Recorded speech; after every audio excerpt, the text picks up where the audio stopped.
Bienvenidos a la segunda entrega del módulo de los bonos. Acá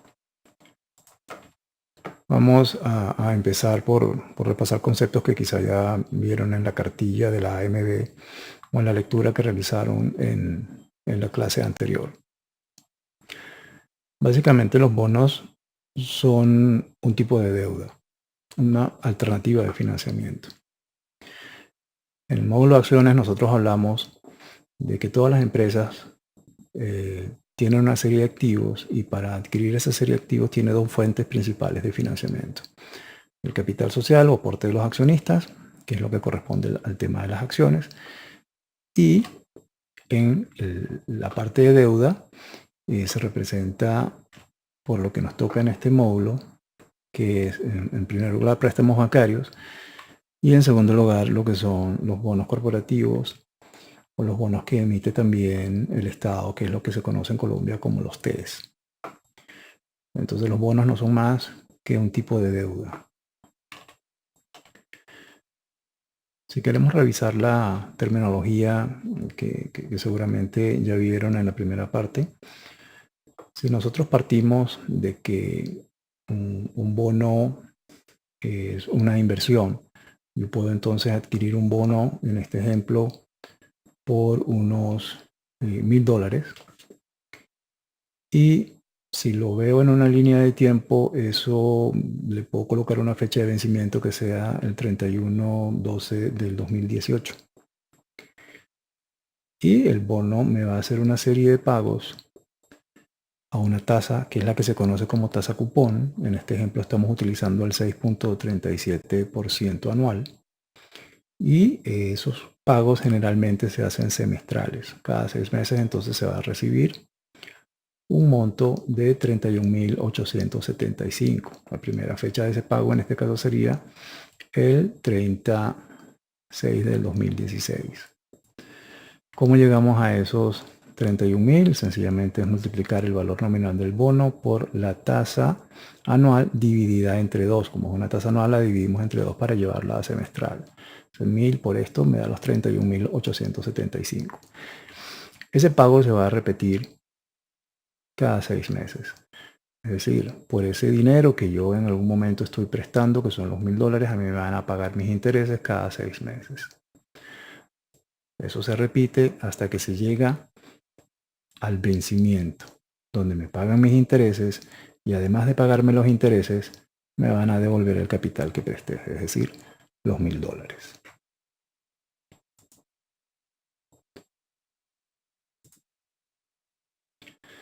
En primer lugar, entonces, definamos el valor nominal. El valor nominal no es más que el monto al cual se ejecuta esa operación o el monto base, digamos que en este caso son los $1.000.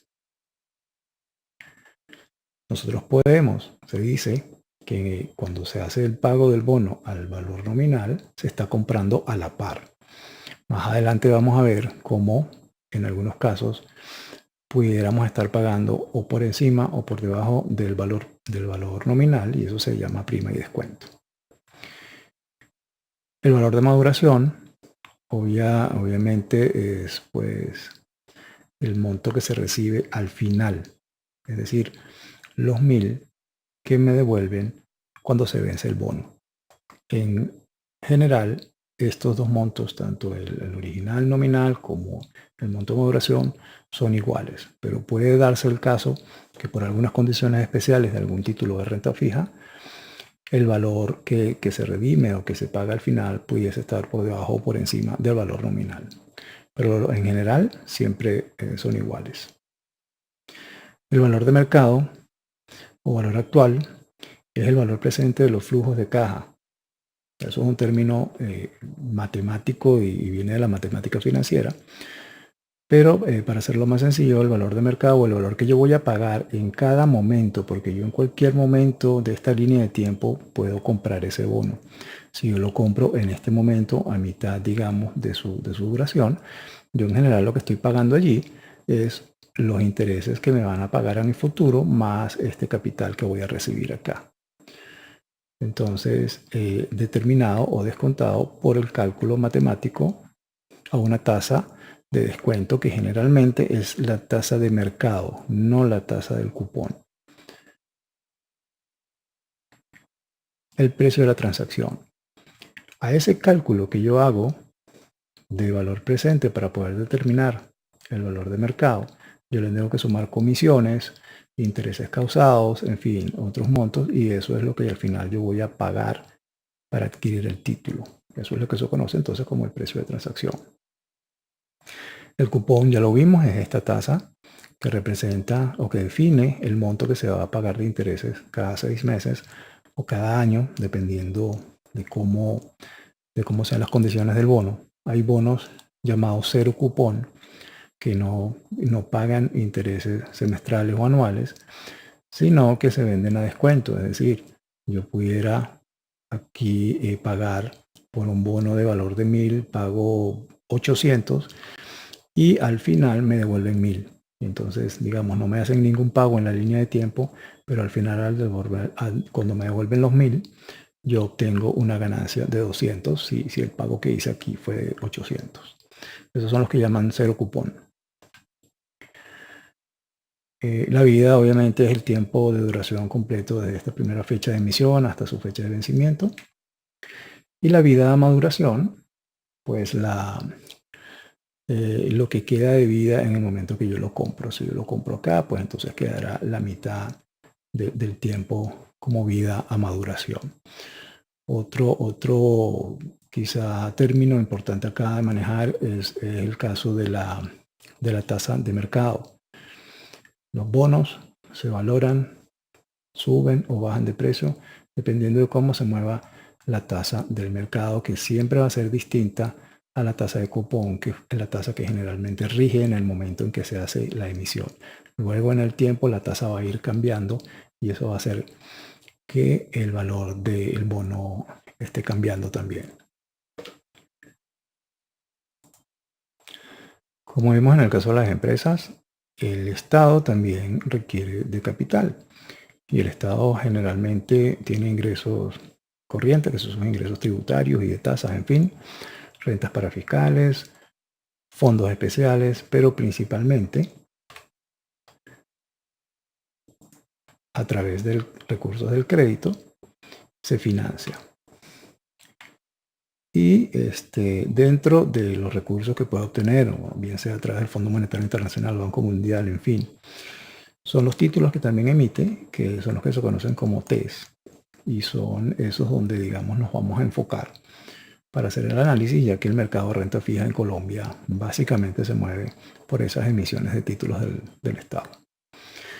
Entonces, los títulos de deuda pública están emitidos por el Ministerio de Hacienda y están administrados por el Banco de la República. Se dividen en títulos de tasa fija, algo similar a lo que ya vimos en nuestro ejemplo, es decir, la tasa no va a variar, sino que los montos que se reciben por cupón siempre va a ser el mismo. De tasa variable, que es una opción en la que ese monto de cupón va a ir variando de semestre en semestre. Y los bonos globales, que son denominados en dólares.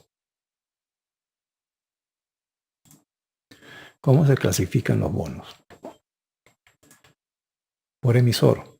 Obviamente aquí entonces estarán los públicos, que son los del Estado, y los privados, que son los que se llaman bonos corporativos. Por estructura.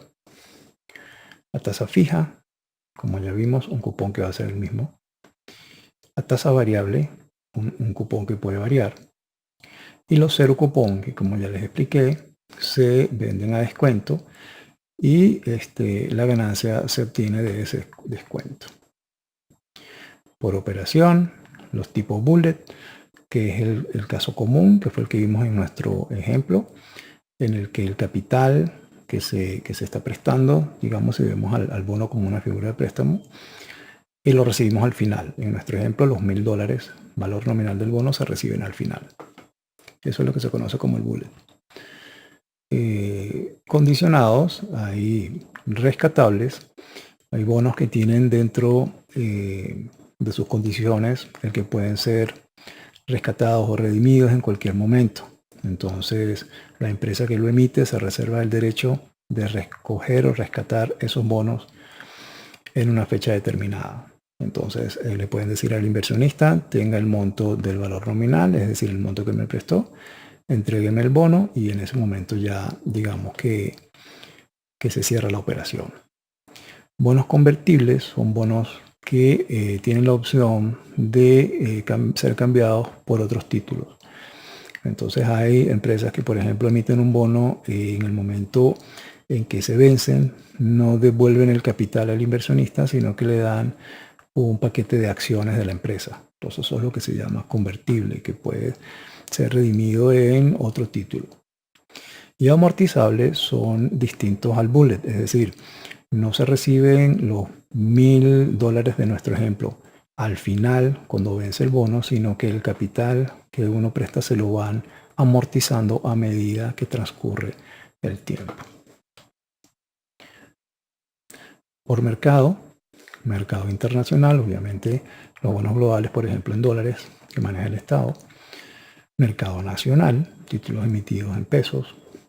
Y también tenemos, al igual que en las acciones, el mercado primario, es aquel que el inversionista directamente del emisor adquiere el título y una vez que terceros han adquirido el título, lo pueden negociar entre ellos a través de lo que se conoce como el mercado secundario. Y entonces hay bonos que se están negociando también en el mercado secundario.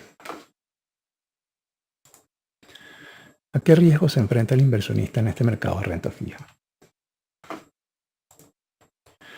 El riesgo de mercado básicamente corresponde al cambio de precios que puede experimentar el título.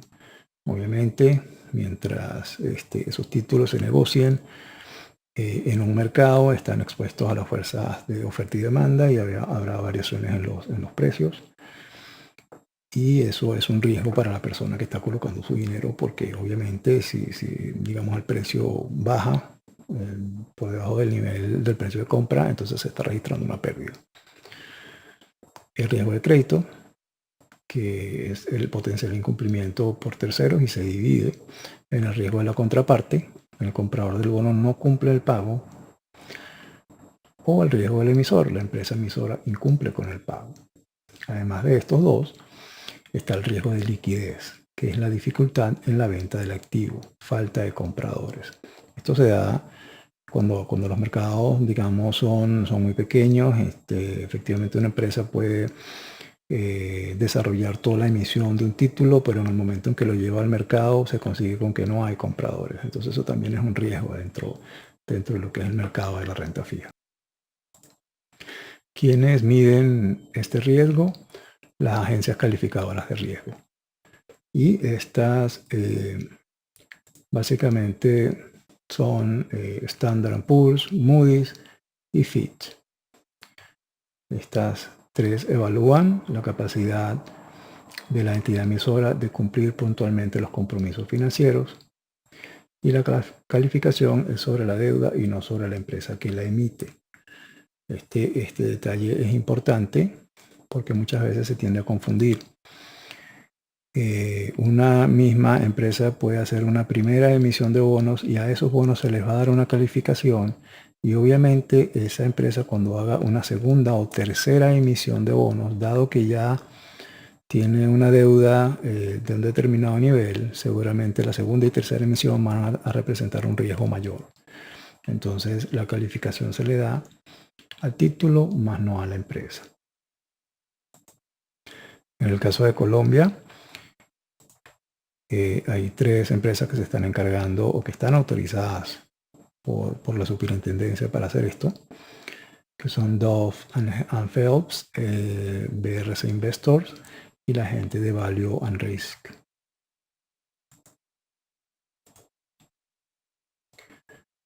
Aquí básicamente se manejan unas escalas por las cuales se da la calificación. Entonces, veamos la comparación, por ejemplo, de las tres más grandes que trabajan a nivel internacional. Y básicamente arrancan de una calificación que para Standard & Poor's y Fitch creo que manejan la misma escala. Moody's sí es distinta, pero básicamente tienen su equivalente y están midiendo lo mismo.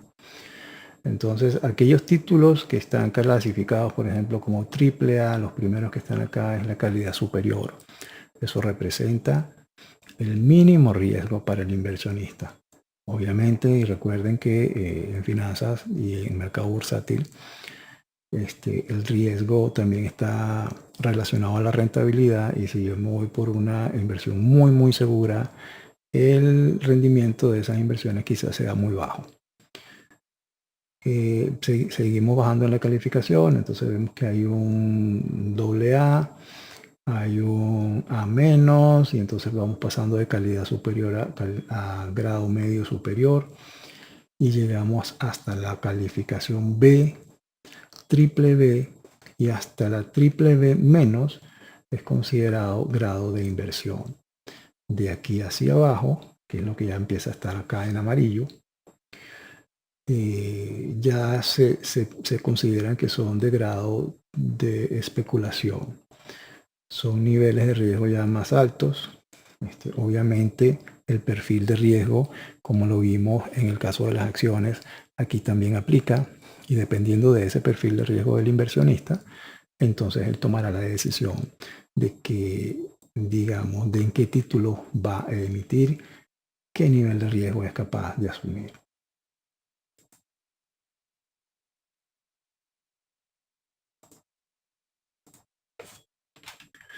Si vemos el caso Colombia y el rating que le da Moody's, fíjense que tenemos entonces una calificación para 2016, que creo que fue la última que ellos publicaron, está en BBA2. BBA2 está en este nivel. Quiere decir que está en grado medio. La última que creo que publicó la gente de Standard & Poor's, creo que estaba en triple B menos. O sea que estamos, en el caso Colombia, por acá por un grado medio, pero eso sigue siendo grado de inversión. Si lo comparamos, por ejemplo, con un Venezuela, Venezuela está para 2016 CAA3, es decir, por acá. Y está en riesgo de impago. O sea, el que invierte en bonos de la República de Venezuela tiene que estar muy claro que este es un título que tiene un alto riesgo de que no pague. De hecho, esto está al 2016 al 2017, el riesgo de ese país es más alto. Incluso ya están tocando lo que llaman el default, que ya sería la declaratoria de la República de Venezuela del impago de su deuda. En fin, la idea es que estas escalas nos digan a nosotros cuál es el riesgo que estamos asumiendo si decidimos invertir en alguno de esos títulos, y qué se está evaluando en los países para determinar esos niveles de riesgos. Por ejemplo, el riesgo económico, y como pues lo dice su nombre, ahí se están evaluando lo que son las variables macroeconómicas de un país, cómo está su Producto Interno Bruto, cuáles están sus niveles de inflación, y todos esos términos que quizás ustedes vieron en el módulo de economía. El riesgo político, qué sistema político tiene el país, si es una democracia, si es un socialismo, un comunismo, en fin. Cuál es el nivel de desarrollo de las instituciones dentro del gobierno, están cercanas elecciones o no, en fin. El riesgo social, qué conflictos se dan en la región, cuál es el nivel de vida de sus habitantes, en la religión, si existen conflictos con el tema religioso también, y todos estos temas. Riesgo internacional, participación o no en organizaciones internacionales, cómo está relacionado este país con su entorno. Y fíjense que a medida que aumenta el riesgo, los inversionistas van a querer obtener una rentabilidad mayor. Pero si el nivel de riesgo es muy alto, quizás ya no consideren ese título para colocar su dinero. Y esto es un resumen de lo que vimos cuando vimos la escala de las calificadoras de riesgo. A mayor riesgo, pues vamos a aspirar a una rentabilidad mayor. ¿Qué es el riesgo país? Es la tasa de interés adicional por encima de la tasa de los bonos del Tesoro americano. ¿Cómo vemos esto? Se considera, y se considera así en teoría financiera, que existe una tasa que es libre de riesgo. Obviamente esto es un concepto teórico, pero la tasa que es considerada libre de riesgo es la tasa de los bonos del Tesoro norteamericano. ¿Y por qué se dice que es libre de riesgo? Pues porque la calificación de los Estados Unidos es muy alta, es decir, eso es una inversión sólida, es muy difícil que el Estado americano se quiebre y en consecuencia se dice que ese riesgo es mínimo, es cero. Y el rendimiento, eso sería el rendimiento base, que lo vamos a representar entonces acá en esta columna azul. Y por encima de ese rendimiento base, que va a ser obviamente muy pequeño, dependiendo del país que nosotros estemos evaluando, nosotros vamos a colocar por encima de ese rendimiento una tasa adicional. Esos puntos adicionales es lo que se conoce como el riesgo país. Entonces, para el caso, por ejemplo, de Colombia, en este reporte, que creo que estaba el 2016, nos hablaban de 242. ¿Cómo se mide el riesgo país? Se mide en puntos básicos, centésimas porcentuales. Es decir, que un punto básico es igual a 0,01%.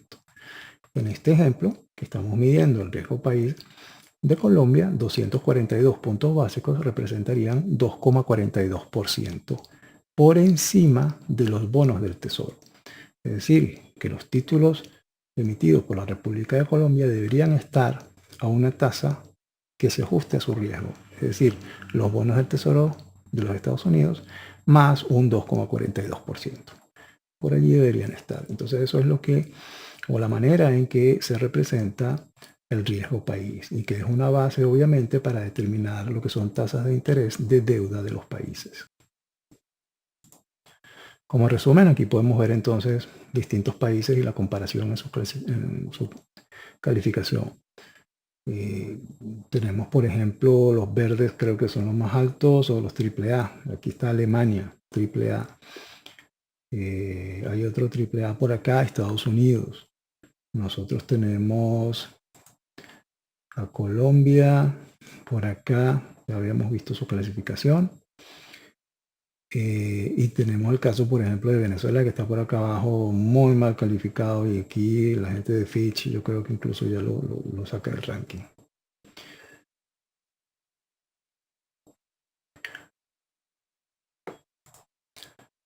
Volvamos a nuestro ejemplo y veamos cómo funciona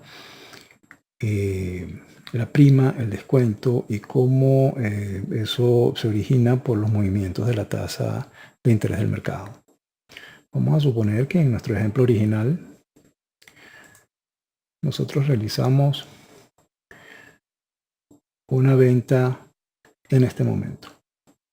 36 de 2017, eso representa justo la mitad de la vida del bono. Pueden darse dos casos en este momento. Que la tasa de interés del mercado esté por encima de la tasa a la que nosotros compramos el cupón, el bono, que, es decir, por encima de nuestro cupón. Recuerden que nuestro bono paga el 6,3%. Puede darse el caso que en el momento, aquí han transcurrido año y medio, ya la tasa en el mercado obviamente habrá cambiado y pueden darse dos situaciones. O bien que la tasa esté por encima de este nivel o que esté por debajo de ese. Si la tasa de interés en este momento se encuentra por debajo de 6,375, vamos a suponer que está alrededor del 4%, los bonos que se están emitiendo en este momento, los bonos nuevos, van a pagar esa tasa de mercado, es decir, 4%. Y el bono que nosotros tenemos en nuestras manos paga mucho más que eso. En ese caso, nosotros vamos a poder tener la posibilidad, digamos, en el caso de que la tasa de interés esté por debajo del nivel de nuestro cupón, vamos a tener entonces la posibilidad, ya que nuestro bono paga más, de venderlo con prima. En el caso contrario, de que la tasa esté por encima, la tasa de mercado en este momento está por encima de nuestra tasa de cupón, es decir, que los bonos nuevos pagan más que nuestro bono, vamos a tener que aplicarle un descuento para poder venderlo. En ese caso es cuando se da entonces una subida de tasas, va a generar un descuento del bono. Los precios de los bonos se miden en un porcentaje que es relacionado al valor nominal. Es decir, si me dicen que el precio del bono es el 110% y el valor nominal eran $1.000, quiere decir que yo iba a tener que pagar 1.100 por ese bono, una prima. O si me lo venden a descuento, entonces yo tendré que pagar un monto por debajo de los $1.000, alrededor de, si es el 90%, de $900. Esta es una relación básica para poder conocer y analizar lo que es el mercado de la renta fija. Cuando las tasas de mercado bajan, el precio del bono va a subir, y cuando las tasas de mercado suben, el precio del bono va a bajar. Si lo vemos en la figura que nosotros hicimos como presentación de este módulo, vemos como si las tasas de interés están abajo, el precio del bono va a subir. Pero si la tasa de interés sube, entonces el precio del bono va a bajar. Digamos que esa es la dinámica que resume lo que pasa en el mercado de la renta fija o en el mercado. Ahora bien, supongamos que nuestra negociación no se hace en la fecha del cupón, sino que se hace en el medio. ¿Qué sucede allí? Entonces allí hay un concepto que se conoce como el precio limpio, el precio sucio, y me gustaría que lo manejaran. Entonces, para entender un poco, el precio limpio sería lo que yo voy a pagar si quiero comprar ese bono en este momento, y que, como vimos, incluye el precio que yo voy a pagar, incluye todos los intereses que se van a pagar de aquí en el futuro, es decir, va a ser el pago de todo esto más el valor nominal. Pero en este momento han transcurrido 3 meses desde el pago del último cupón. Si yo en este momento estoy comprando este bono, yo voy a tener que reconocerle a la persona que le estoy comprando, al vendedor, esos 3 meses que le corresponden de cupón. Es decir, esta porción que se ve acá. Es lo que se llama como los intereses causados hasta la fecha en que yo estoy comprando. Obviamente, a mí, como yo voy a tener el cupón en la mano, en el momento que llegue acá me van a pagar el monto total del cupón, todos los 6 meses. Pero estos 3 meses que estuvo en manos del que me vende, yo debo reconocerle eso y pagarle esos intereses causados. Entonces, cuando hablo del valor del bono sin incluir eso, es lo que se conoce como el precio limpio, pero si yo incluyo todo, es decir, los intereses causados más el precio limpio, es lo que se conoce como el precio sucio, o el precio que efectivamente yo pago al comprar el bono. Veamos entonces en resumen cómo se analiza el mercado de renta fija, y vamos a tomar como base la cartilla de la AMB. ¿Qué nos dicen ellos allí? Nos dicen, bueno, todo va a depender entonces del comportamiento de la inflación y de la política monetaria del gobierno. ¿Qué puede ocurrir? Dos situaciones que las ponemos de este lado. Y qué decisiones puede tomar el inversionista. Vamos a suponer que aumenta la inflación y el Banco de la República aumenta el nivel de las tasas de interés. Como ya vimos, cuando aumentan la tasa de interés, va a disminuir el valor o el precio del bono. Entonces, la tasa de interés de la inversión es menos competitiva frente a las tasas del mercado. Los bonos que se van a emitir nuevos, si la tasa subió de mercado, obviamente tendrán una tasa más alta que el bono que yo tengo en posesión.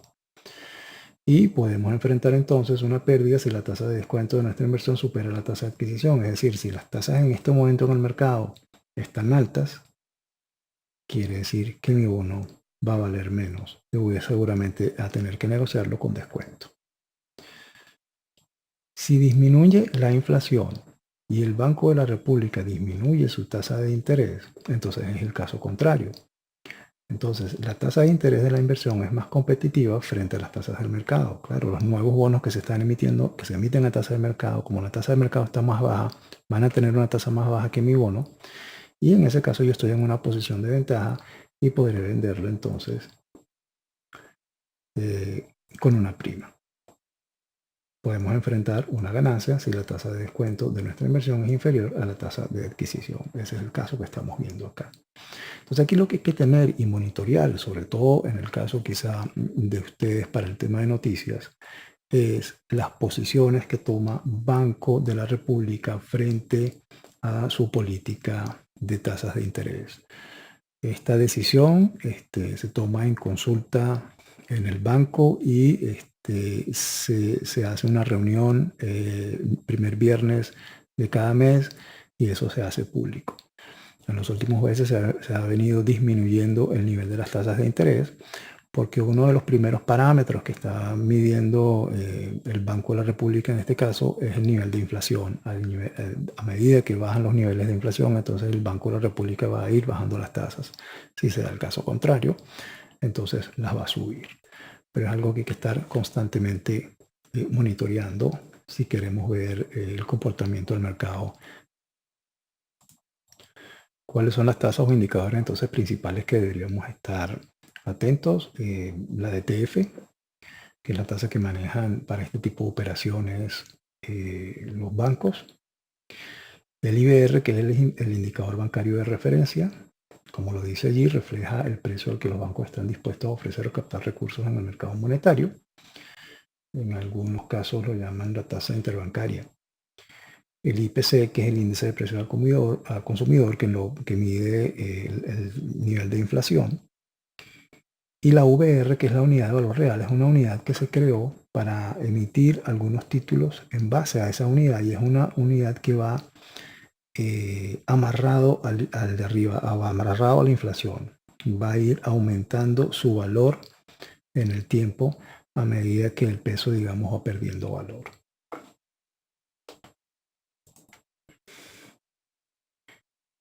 También hay un tipo de operación que se llama reporto o ripos, que lo van a ver mucho en el tema de la renta fija. Y no es más que una operación de venta con pacto de recompra.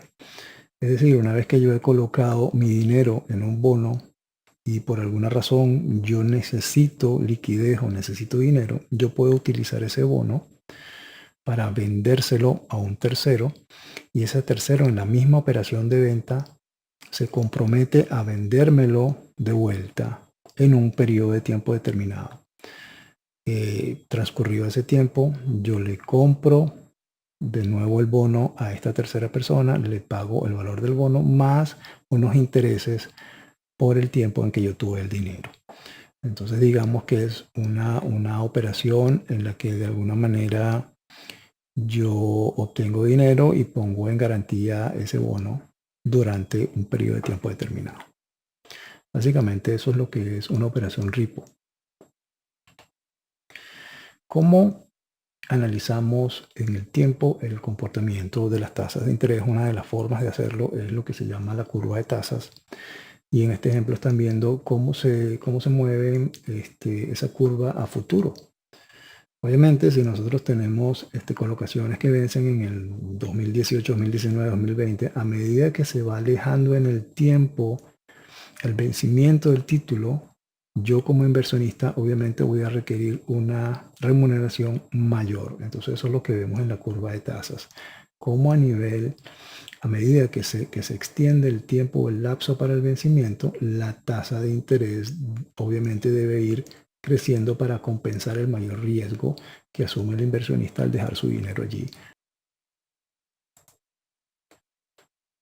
Entonces los conceptos básicos que vimos, los precios de los bonos y las tasas de interés se mueven en direcciones opuestas. Un bono con mayor plazo al vencimiento presenta mayores cambios porcentuales en el precio comparado con otro de menor plazo. Efectivamente, cuando yo tengo un bono que vence a 10 años, ese bono va a ser susceptible a un mayor cambio de precio si cambia la tasa de interés, si lo comparo con un bono que tiene un vencimiento a 1 o 2 años. y un bono con menor cupón presenta mayores cambios porcentuales en el precio comparado con otro bono con mayor cupón.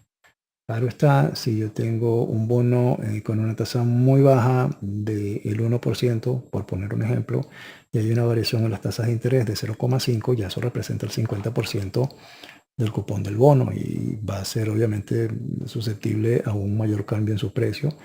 Aquí si evaluamos un bono que tiene un cupón del 10% y se genera la misma variación de 0,5 en las tasas de interés. Eso digamos que en proporción al 10% es muy, muy pequeño y no se vería tan afectado en su precio.